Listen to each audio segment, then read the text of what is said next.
Let us talk a little bit about how to retain the best talent by being the best professional, by being the best manager, by being the best associate in a company. Other people would want to work with you and be on your team and be obviously in your department.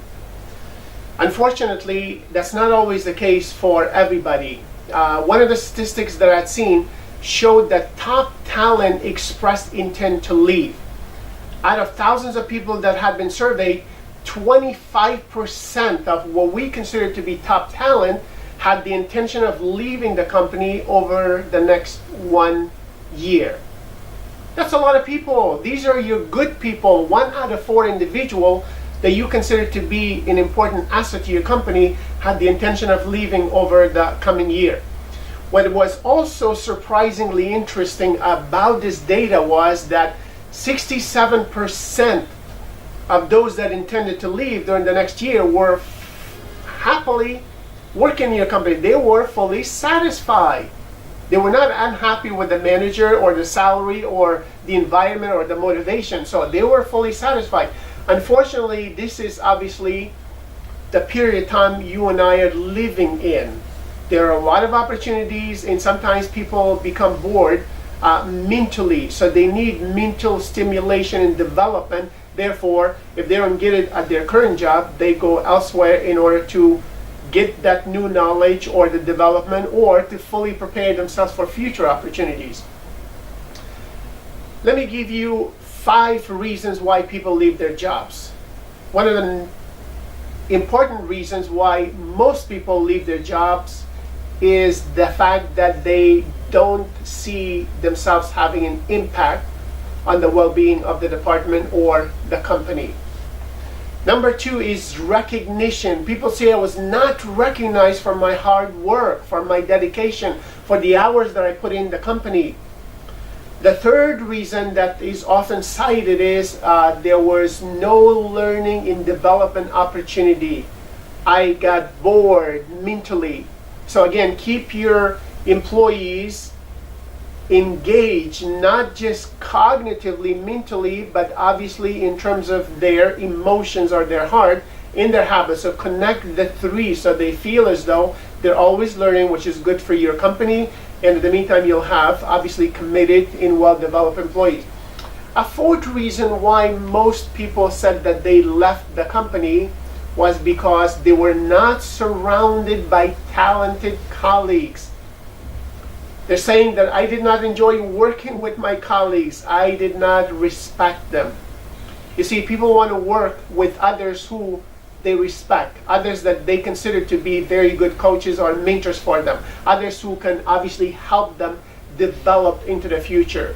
So be a continuous learner, and others obviously can hopefully be benefiting from your knowledge if you share it with them. A 5th and final reason that I'll mention here why people leave is money. I did not get paid enough compensation for my hard work or for my contributions and efforts in the company. So money is not the first reason, the second reason, the third reason, or the 4th reason why people leave. It's number 5 or 6 or 7 usually on the list of reasons why people leave. So keep in mind that people want to be surrounded with others whom they respect. If you're a manager and your management style is not very effective, unfortunately, many of your colleagues will want to leave your department or your company. How you act as a manager will greatly influence whether great people want to stay with you or leave the organization. I often like to think about the fact that between stimulus and response, we have this opportunity to choose our responses on a proactive basis. The sad part is many managers do not think about having this choice of freedom. So oftentimes, because of a stimulus, they automatically respond based on emotions. If somebody punches me in the face, I have a choice. I can punch that person back, which is an automatic response for most of us as human beings. Or I can say, okay, this person made a mistake, punch me in the face. There's absolutely no reason for me to punch him or her back, because that only can make the situation worse. So I have to choose my responses, obviously based on values. based on logic, based on rationale, not based on emotions and feelings.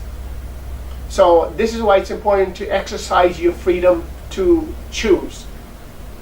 In a work environment, there are going to be times where employees disappoint you, employees make you angry because they do things that you did not expect.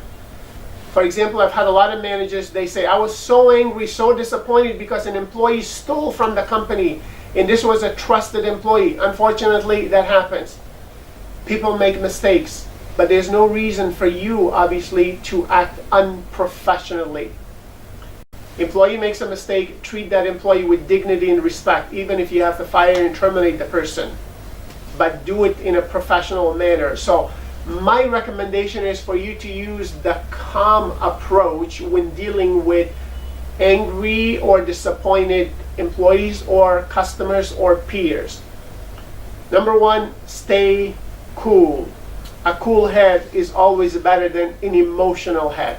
Number two, if it's a customer, apologize for not satisfying him or her, or for the fact that he or she did not get what they came to your organization for. Number three, listen with empathy. So once you've listened with empathy, you're learning about the situation, obviously. Number four, make it right. So take care of the customer, take care of the employee, take care of, obviously, those individuals who are upset with your service or with your product using the calm approach. Because how you respond makes a huge difference in terms of whether other people want to work with you. If you fire a person who deserves it, but you do it in a disrespectful way, other employees notice how you dealt with this employee. They don't want to be in that position, so good employees might leave your organization simply because of how you dealt with one of their colleagues. Two things help you be successful in life, at least. The way you manage when you have nothing. And second, the way you behave when you have everything. So all this authority, all this privilege, all this rank obviously means nothing if you don't use it properly, or if you're abusing your rank and your position. There are many management styles and leadership styles that you could be using. Many managers are always theory X managers. They always assume people are lazy, they don't want to do their work, and they just want to get away with the minimum. However, not all people are like that. Many workers come to work wanting to do a good job. They want to learn, they want to be engaged, they want to obviously have responsibility, they want to contribute to the well-being and success of your department and obviously their jobs and their organization. So we need to be flexible enough to move from a theory X view or philosophy to a theory Y view or philosophy. We need to treat people with dignity and respect. And if you don't like theory X or theory Y, then you can go with theory Z of management. Now, the theory Z of management simply focuses on motivation, and manager will stress long-term employment, work group, organizational focus in order to create a motivational work environment for all employees. So there doesn't have to be this way or that way. You can work somewhere in between based on the needs of your department in your company.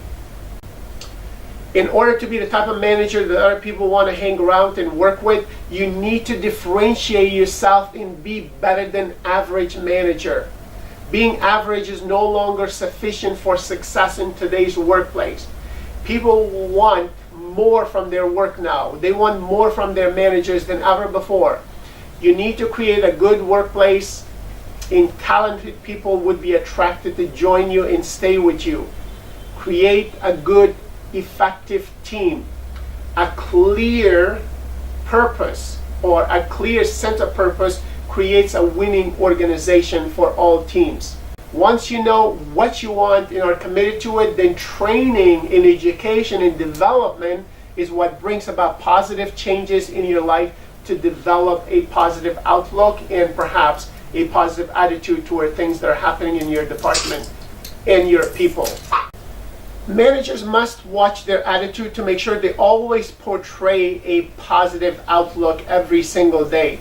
Your attitude is basically your collection of feelings about your work, about your department, about your responsibilities, and the overall image, obviously, of your department. Zig Ziglar said that there are too many demotivators in life every single day, so you need to constantly feed your mind with positive replenishments to maintain a great outlook on life.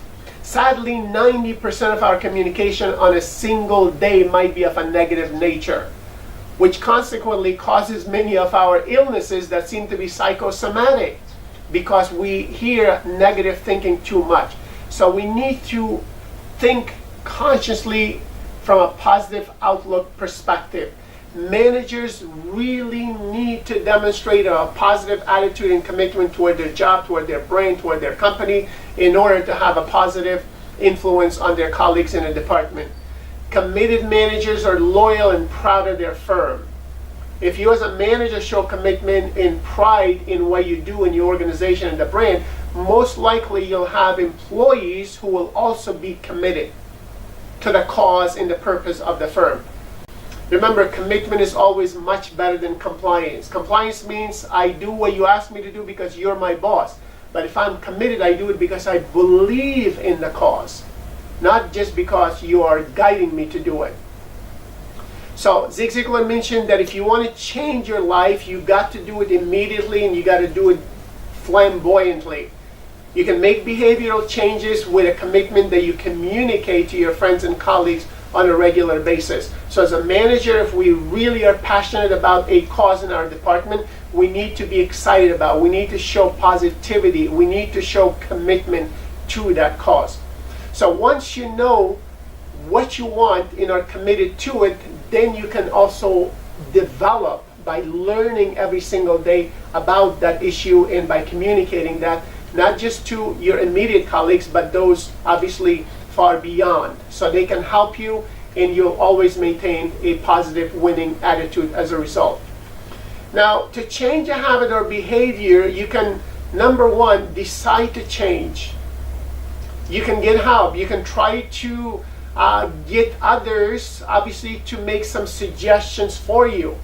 You can try substitution. You can visualize yourself doing things differently, and then obviously, as Stephen Covey would say, practice a new habit or doing things very differently or holding on to a commitment for 21 to 30 days until it becomes a regular part of your life. Continuously learning, continuously developing yourself, being self-aware, capitalizing on your strengths in developing your weaknesses are all part of effective leadership. General Norman Schwarzkopf once mentioned that leadership is a potent combination of strategy and character. If you must be without one, be without the strategy. That's how important character in building your brand is to your success in sustainability as a manager, as a leader. Be the type of a leader or manager that knowledgeable and motivated people around the world would want to be with. As you believe, so shall you become. So think positively. Think obviously like a professional manager that you would admire. And the more you think that way, the more you become.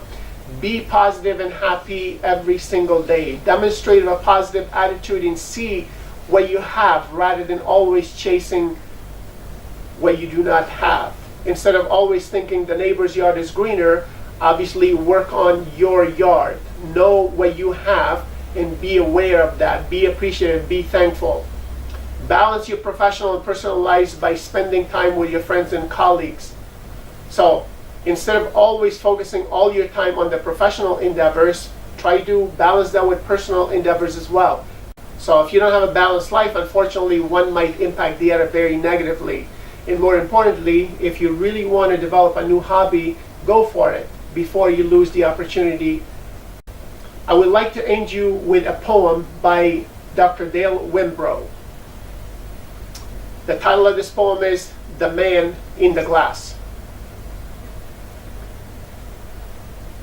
When you get what you want and you struggle for self and the world makes you king for a day, just go to a mirror and look at yourself and see what that man has to say. For it isn't your father or mother or wife whose judgment upon you must pass.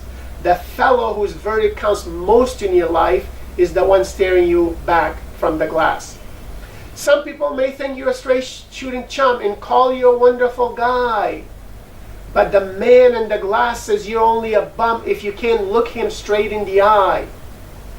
He's the fellow to please, never mind all the rest, for he is with you clear up to the end. And you've passed your most dangerous, difficult test if the man in the glass is your friend. You may fool the whole world down the pathway of life and get pats on your back as you pass, but your final reward will be tears and headaches if you have cheated the man in the glass. Every morning you get up, you look at yourself. And if you're not constantly improving, that means you're going backwards. So set positive goals for yourself. Enhance your brand value. Enhance your managerial skills and leadership abilities. Whether you think you can or cannot, either way you will be right, because the key to unlocking your management and leadership potential is fully in you. Management is a privilege, not a job. You need to police, evaluate, and improve your management skills every single day. Good luck to you.